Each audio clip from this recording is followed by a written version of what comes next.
继续来看南投县某一间的国中，有一个男学生，被主任叫去办公室来指正伊不当的行为。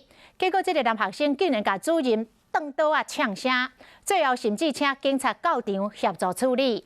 关议员质疑这个学校的教育是毋是出问题了？这个县府教育处的处长真无奈。 讲教育部今年发一个公文，讲下课袂当处罚学生，老师即摆都毋知要安怎来教囡仔咯。啊，有袂少的老师甲校长，拢希望教育部会当收回迄个公文。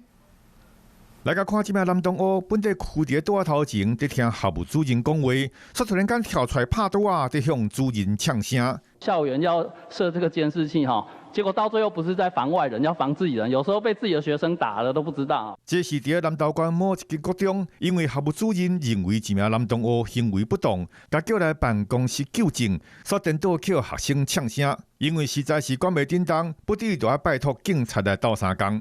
但是学生事后也是伫网络顶啊继续呛声，最后当地议员真关心，咱学校教育到底是出什么问题？今年度教育部公布的一个。